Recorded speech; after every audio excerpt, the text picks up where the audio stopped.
நகுலனுடைய ஒரு புகழ்பெற்ற வரி உண்டு. இருப்பதற்காகத்தான் வருகிறோம், ஆனால் இல்லாமல் போகிறோம் என்று வாழ்வை என்றைக்கு திரும்பி பார்த்தாலும் இந்த இரண்டு வரிகள் நம்முடைய மூளையை பிராண்டிக் கொண்டே இருப்பதை நான் பல இரவுகளில் உணர்ந்திருக்கிறேன். ஒரு 10 ஆண்டுகளுக்கு முன்பு நம்மை விட்டு முத்துக்குமார் பிரிந்து போனாலும் கூட இன்றைக்கு இவ்வளவு பேருடைய நினைவுகளில் ஒரு மனிதன் இருப்பது என்பது மட்டும்தான் வரலாறு என்று நான் நினைக்கிறேன். ஏனென்றால் ஒரு வாரத்துக்கு முன்னாடி இறந்து போனவர்கள், 2 நாட்களுக்கு முன்னால் இறந்து போனவர்களை கூட மனிதர்கள் நினைவில் வைத்துக் கொள்வதில்லை. ஒரு குடும்பம் மட்டும் அவர்களை நினைவில் வைத்து கொண்டிருக்கும், அல்லது அவர்களுக்காக திதி கொடுப்பார்கள், அல்லது ஆண்டு விழாவை கொண்டாடுவார்கள். ஆனால் முத்துக்குமார் என்கிற ஒரு கவிஞனுடைய நினைவுகளை 10 ஆண்டுகளுக்கு பிறகும் விஜய் மாதிரியான இயக்குநர்கள் மட்டும் இல்லை, தமிழ்நாட்டில் பல இளம் தலைமுறையினர் நினைவில் வைத்து கொண்டிருக்கிறார்கள் என்பதுதான் ரொம்ப ரொம்ப முக்கியமான ஒரு விஷயமாக நான் பார்க்கிறேன். என்னுடைய நண்பர் ராம் சொன்னது மாதிரி முத்துக்குமார் மிக மிக எளிமையான ஒரு கவிஞனாக, எப்போனாலும் யார் வேணாலும் கூப்பிட்டா அப்படி கைப்பிடிச்சி கூட்டின்னு போயிடலாம், அப்படி ஒரு வாழ்நிலையை முத்துக்குமார் கடைசி வரையிலும் நம்மோடு வாழ்ந்து காட்டி விட்டு போகிறார். கடைசி வரையிலும் அவருக்கு ஒரு பெரிய போராட்டம் இருந்து கொண்டே இருந்தது. ஒருவேளை ஒரு கவிஞனாகவும் இருக்கிற லிங்குசாமி மாதிரியானவர்களுக்கு அது தெரியும். தான் கவிஞனா அல்லது மிகச்சிறந்த பாடலாசிரியனா என்கிற ஒரு போராட்டம் முத்துக்குமாருக்குள்ளே இருந்து கொண்டே இருந்தது. அந்த லாஸ்ட் மூமெண்ட் வரலும் அது ஒரு பெரிய போராட்டமாக இருந்தது. ஏன்னா முத்துக்குமாருக்கு கவிதைகளை விடவும் மிக பிரமாதமாக பாடல் எழுத வந்த ஒரு தருணத்தில், அப்படி என்றால் நான் எழுதின கவிதைகள் என்கிற ஒரு பெரிய கேள்வி இருந்தது. அப்படி 2 குதிரைகளிலும் ஒரே நேரத்தில் பயணம் செய்தவன். அப்புறம் பல பேருக்கு தெரியாத ஒரு விஷயம் என்று நான் கருதுவது, எனக்கு தெரிந்து தமிழ் திரைப்பட உலகில் அல்லது தமிழ் பாடலாசிரியர்களில் முத்துக்குமார் அளவுக்கு தொடர்ச்சியாக வாசித்து கொண்டிருந்த ஒரு தீவிரமான வாசிப்பாளனை நான் பார்த்ததே இல்லை. நீங்கள் எவ்வளவு பெரிய புத்தகத்தை முத்துக்குமாரிடம் கொடுத்தாலும் 2 நாளைக்குள்ளாக அந்த புத்தகத்தை முழுக்க வாசித்து முடிப்பார். அதுதான் முத்துக்குமாருடைய கரண்ட் படைப்பூக்கத்திற்கு மிக காரணமாக இருந்தது. வார்த்தைகள் அவன் எதுக்காகவும் ஏங்கி நிற்க வேண்டிய அவசியமே இருக்காது. ஏன்னா சங்க இலக்கியத்திலிருந்து நவீனமாக எழுதுகிற ஒரு கவிஞன் வரையிலும் முத்துக்குமார் தொடர் வாசிப்பில் இருந்ததுதான். அப்புறம் ஒருபோதும் முத்துக்குமார் நான் இவ்வளோ புத்தகங்களை வாசிக்கிறேன், நான் கரண்டாக மாடர்ன் லிட்ரேச்சரில் எனக்கு இவ்வளோ பேரை தெரியும் என்று ஒரு நாளும் வெளியிலோ ஒரு பொது நிகழ்ச்சியிலோ சொல்லிக் கொண்டதே இல்லை. தொடர்ச்சியாக வாசித்து கொண்டே இருப்பார். நான் முத்துக்குமார் இறந்த பிறகு ஒரு வீடியோ போட்டேன். அந்த வீடியோவில் நான் ஒரு விஷயத்தை சொல்லியிருப்பேன். என்னென்னா, முத்துக்குமாருக்கு 1.5 வயது இருக்கும்போது அவன் தன்னுடைய அம்மாவை இழக்கிறான். அந்த நிகழ்ச்சியை எங்கள் வீட்டில் என் பெட்ரூமில் உட்காந்துனேன், என் மடி மேலே படுத்துக்கணும் முத்துக்குமார் சொன்னேன். அந்த நிகழ்வை என்னால் வாழ்க்கையில் மறக்கவே முடியாது. என்னன்னா, நான் 1.5 வயசில் எங்கேயோ சுற்றி இருந்தேன். 1.5 வயசோ 4 வயசு இல்லை, 7 வயசு. ஸ்கூலில் போய் அம்மா இறந்துட்டாங்கன்னு சொல்ல முடியல, அப்படியே கூட்டின்னு வராங்க. வீட்டுக்கு முன்னாடி ஒரு சின்ன பந்தல் போட்டு இருக்கிறார்கள். அம்மா ஒரு பெஞ்சில் அம்மாவுடைய பாடி கிடந்துங்க. இவன் சின்ன பையன், தெரியாது. இவன் அழுதுருவான் என்பதற்காக பக்கத்தில் இருக்கிற ஒரு டிராக்டரில் போன கரும்பை உடைச்சி முத்துக்குமாருக்கு கொடுக்குறாங்க. அவன் சொன்னான், அன்றைக்கி தான் நான் முதலும் கடைசியமாக நான் கரும்பு சாப்பிட்டது. நான் கரும்பை என் வாழ்க்கையில் நான் சாப்பிட்டதே இல்லை. கரும்பு சாப்பிடும் போதெல்லாம் எங்கள் அம்மா டெட் பாடியில் படுத்துன்னு இருந்த நினைவுகள் என்னை பொறுத்தாலும் நான் கரும்பு சாப்பிட்டவே மாட்டேன். என் அம்மாவுடைய மரணத்தின் கசப்பை நான் விழுங்க வேண்டும் என்பதற்காக எனக்கு கரும்பு கொடுத்தார்கள் அப்படின்னு. அப்புறம் ஒரு பெஸ்ட் ரைட்டர், ஒரு டெக்ஸ்ட், ஒரு உரைநடையிலையும் நீங்கள் முத்துக்குமார் எழுதின அணிலாடும் ஒன்றில் அந்த மாதிரியான டெக்ஸ்ட்டுகளை படித்தால் ஒரு மிகப்பெரிய ப்ரோஸ் ரைட்டருக்கு நிகரான எழுத்துக்களும் முத்துக்குமார் இருந்தது.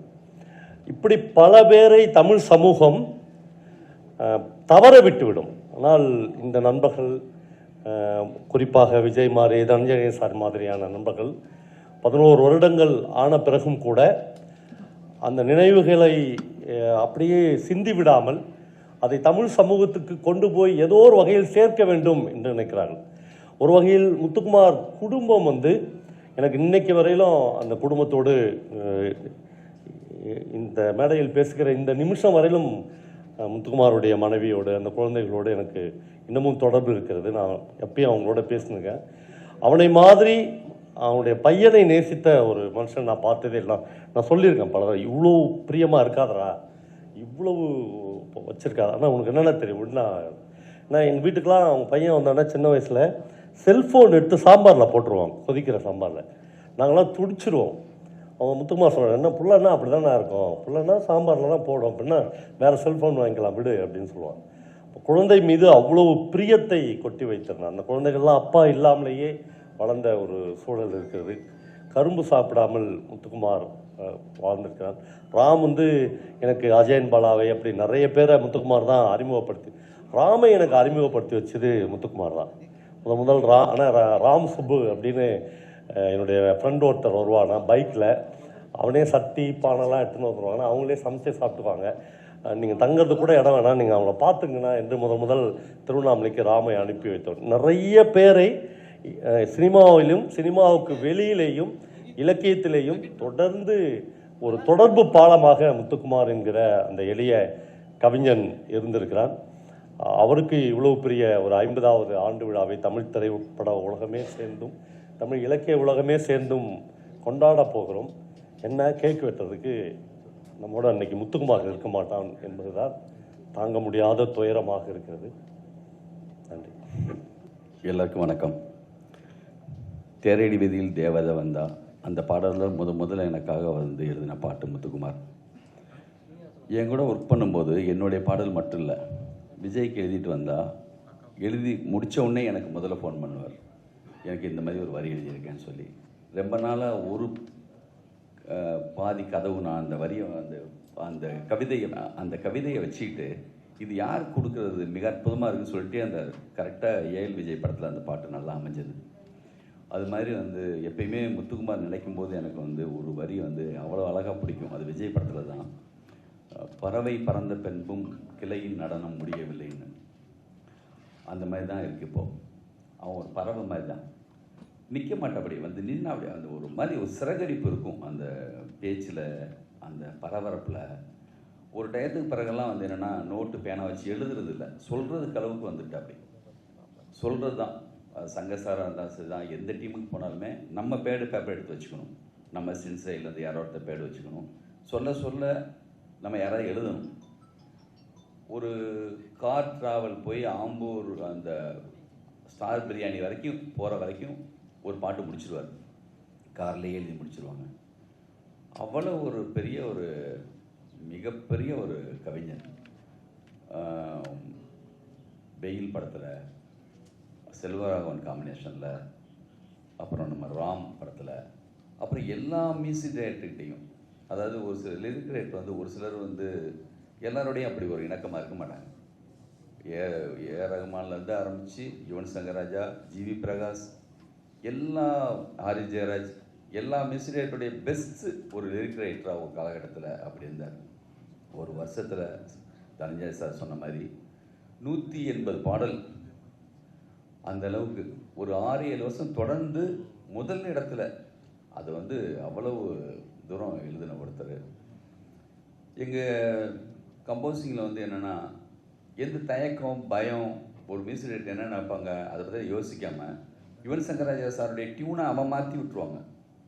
சார் இப்படி 2 போட்டுக்கலாம், கால்கள் நாளாச்சு, கைகள் எட்டாச்சு, என்னாச்சு ஏதாச்சு, அப்படியே ஃப்ளோவில் சொல்லுவார். சார் ஒரு லாங் ஒன்று போடலாமா சார், குட்டி குட்டியாக ஒன்று போட்ட மாதிரி டியூன் மாறும் சார் அப்படின்னு ரொம்ப ஒரு பார்த்தாலே நம்மளுக்கு எனர்ஜி வரும். அவ்வளோ மோர் பாசிட்டிவ். ஒரு மிகப்பெரிய ஒரு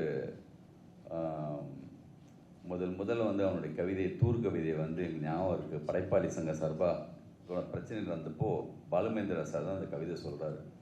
எல்லாருக்கும் யார் அந்த முத்துக்குமார்னா யார் அப்படி சொல்லி எல்லாம் அப்படி பார்க்குற அளவுக்கு சுஜாதா அதுக்கு பிறகு அவருடைய கவிதைகளை எல்லாம் தொடர்ந்து சொல்லி சினிமாவில் வந்து அது இந்த விழா உண்மையிலேயே ஒரு அந்த ஒரு 7-8 வருஷத்துக்கு முன்னாடியே அவர் இறந்த கொஞ்ச நாள்லேயே அது இந்த விழாவை தொடங்கிறதுக்கான எல்லா ஏற்பாடும் செஞ்சோம். செல்வமணி சார் வந்து ரொம்ப முக்கியமாக அதில் இருந்தாங்க. நாங்கள் எல்லாம் உட்காந்து அதுக்கான விழாவை ஏற்பாடு பண்ணும்போது சரியாக நடக்கலை. விஜய் வந்து பொறுப்பு கரெக்டாக விஜய் கையில் வந்திருக்கு. அதான் வந்து விஜய் வந்து சமீபத்தில் கலைஞர் நூற்றாண்டு விழாவில் நான் கண்ணில் பார்த்தேன். எந்த விழாவாக இருந்தாலும் என்னென்னா எவ்வளோ பரபரப்பாக இருந்தாலுமே ரொம்ப கூலாக, ரொம்ப அழகாக, மிக சரியாக திட்டமிட்டு செய்யக்கூடிய எல்லா தகுதியும் விஜய்கிட்ட இருக்குது. தனஞ்சய் சார் இருக்காங்க, செல்வமணி சார், அறிவு உதயகுமார் சார், நம்ம எல்லாரும் போய் பார்க்கலாம், யாரென்னா பார்க்கலாம். எல்லாரும் தொடர்புக்கு போயிட்டு இந்த விழாவை மிக சிறப்பாக, ஏன்னா குடும்பத்தை அப்படி நேசிக்கிற ஒருத்தர் முத்துக்குமார். பாபா சொன்ன மாதிரி அவங்களுக்காக எல்லாரும் வர்றதுக்கு ரெடியாக இருப்பாங்க. மிக சிறப்பாக செய்வோம். உங்களுடைய ஆதரவு, உங்கள் அன்பு எல்லாமே இருக்குது. இது நம்ம நண்பனுக்காக என்னுடைய கம்போசிங் மலேசியாவில் முடிஞ்ச பிறகு அதே மலேசியாவில் போயிட்டு சாங் போட்டு, நம்ம இங்கே தான் சார் கம்போஸ் பண்ணோம், ஹிட் ஆனது பிறகு அதே ரோட்டில் கேட்கணும் சார் சொல்லிட்டு, நம்ப மாட்டீங்க, ரேடியோவில் அங்கே இருக்கிற ரேடியோவில் சாங் போட்டால் ஒரு பாட்டு முத்துக்குமார் பாட்டு வரும், அடுத்து கொஞ்ச நேரத்தில் பார்த்தா முத்துக்குமார் பாட்டு. ஐயோ என்ன எந்த பாட்டு பார்த்தாலும் வந்து உன்னுடைய பாட்டாக இருக்க மாதிரி இருக்கும். அப்படி ஒரு ரொம்ப அதிகமாகவும் தரமாகவும் மிக சரியாகவும் எழுதின ஒரு கவிஞன். தினமும் சோற்றுக்கு வரும் நாயிடம் வீடு மாறி போவதை யார் சொல்வது. இந்த ஒரு நீண்ட கவிதையில் இந்த கவிதை அப்படி முடியும். நம்மளெல்லாம் விட்டுட்டு ஒரு வீடு மாறி போன ஒரு விருந்தாளி மாதிரி தான் நான் அவரை பார்க்குறேன். எப்போதும் அவங்களோட நினைவுகளோட மாபெரும் விழாவை உங்களோட சேர்ந்து நானே இருந்து செய்வேன்னு இங்கே சொல்லிக்கிறேன். நன்றி, வணக்கம்.